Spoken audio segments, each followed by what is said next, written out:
Welcome to Eastern Whispers, true tales of terror from the shadows of the East. All stories are told in first person, just as they were submitted. So turn off the lights, put on your headphones, and listen carefully.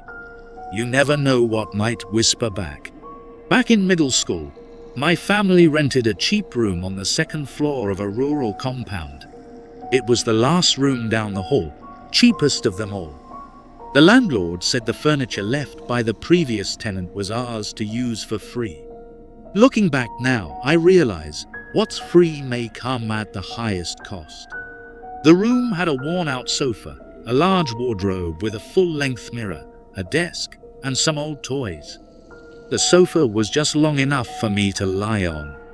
After school, I'd watch TV and doze off for short naps. It started out normal, until I began to dream.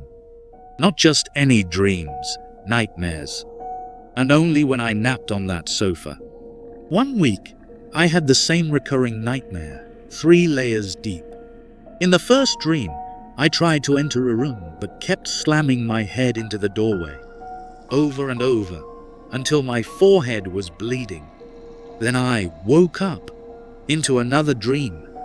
I was underwater, drowning. I screamed, but no sound came out. Just silence and rising panic. Finally, in the last layer, I heard a dripping sound. Drip, drip, drip. I saw myself asleep on that same sofa. And then, I truly woke up. As I opened my eyes, I saw something in the corner of the room. A black, wet-looking stain, but when I blinked, it vanished. Only a soaked mop leaned there. After that, I avoided napping on the sofa. But things got worse.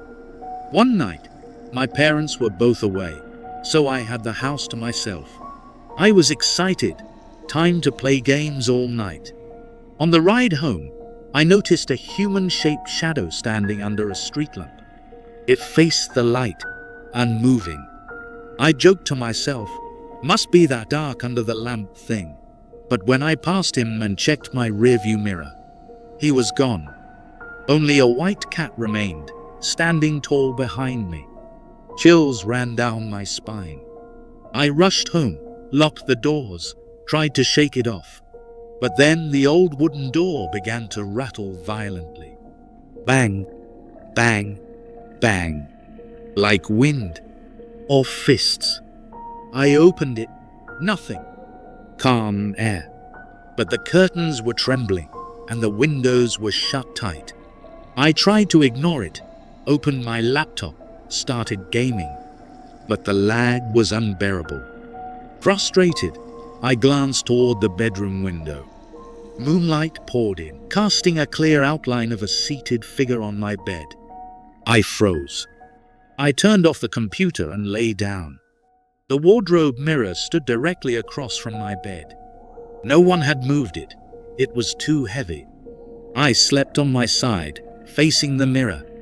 I always had to because of my sinus problems. But that night, as soon as I closed my eyes, I felt cold air blowing over my forehead. That had never happened before. I tried blowing back harder. It worked, slightly. Eventually, I fell asleep, until I woke in a panic. I opened my eyes. The mirror was gone, or rather, it was pitch black. No reflection, no light. And then I saw it. A tall, black shadow stood beside my bed, taller than the wardrobe, darker than the dark. No face, no movement. It just stood there. I couldn't breathe. I couldn't scream. I didn't even try to turn on the light. Slowly, I pulled my blanket over my head, whispering prayers. Time crawled. Eventually, I lowered the blanket slightly. There was no face, no shadow, but the mirror was still black. Normally, moonlight reflected off it. Why wasn't it shining now? What was blocking the light? I pulled the covers tight and didn't come out again until morning. When I woke, I had a fever. My parents came home and I told them everything. They didn't believe me, but they still moved the wardrobe out. I never saw that shadow again. But strange things kept happening. I suffered 2 head injuries at school.